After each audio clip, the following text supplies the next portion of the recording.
You know, it's actually harder to care about a show when you find out that the people involved don't care at all, and I've got video proof.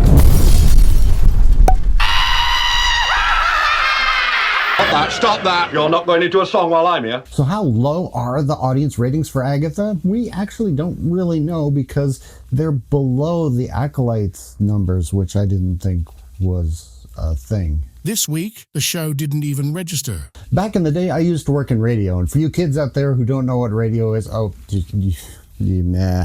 Petridge Farm remembers. Oh, those were the days. Back in the day, I used to work in radio, and whenever we do a collab with Disney, they were always very militant on how they wanted things done. They were very clear and precise on what should be said and what shouldn't be said. Sure, it was challenging, but they used to care a lot about their image and maintained an iron grip on it. I don't blame them in the least.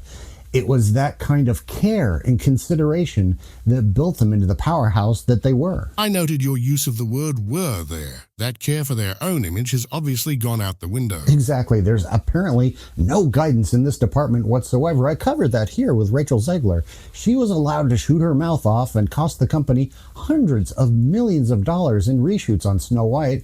And not only has she not stopped, she's taken her fight online to take jabs at her co-star Gal Gadot. And then there's the cast of Agatha, some of whom are absolutely not shy whatsoever about the lack of fucks they have to give about the project. How much did you know about the Marvel world before you signed up? Still no. You still don't. You seen Avengers movies? Exactly it, yeah. No. Did you watch WandaVision before you filmed it? Yes. Did you understand it?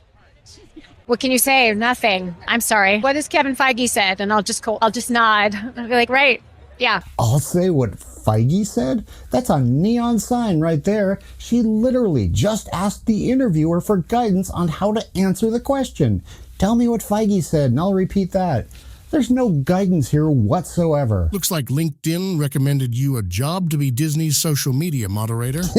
A job that likely doesn't exist anymore since they just blew another 700 some odd people out the door this week. You couldn't pay me. Do we have anything to say about episode 3 this week? Well, single wine mom was the apparent demographic, and that was confirmed when they spent a good chunk of this episode literally slinging wine around. But at the same time, it feels like it's depicting outright contempt for wine moms. How entitled and self-centered they tend to be, trapped in their own little bubbles of reality. Your first murderous challenge to get to the end of the witch's road is to drink wine. Challenging the wine moms to drink wine.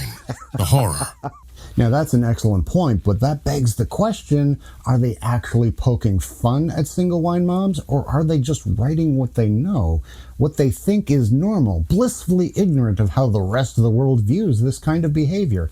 Don't forget, showrunner Jack Schaefer grew up in wine country. Unwittingly embarrassing themselves is the more likely scenario. But I find Patti LuPone's clip a moment ago particularly interesting. She waved it off with the vibe of, I don't get this whole Marvel superhero thing, but it's not like she was in Captain America or something.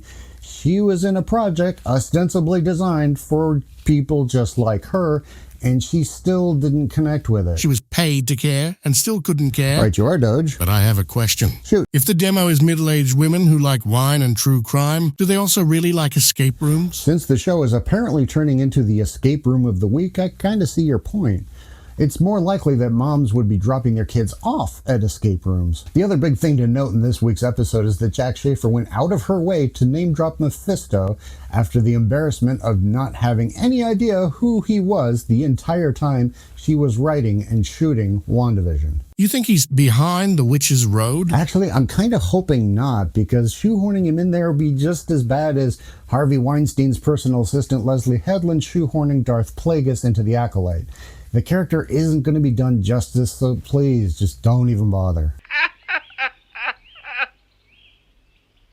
And now for something completely different. Aubrey Plaza licking a dagger.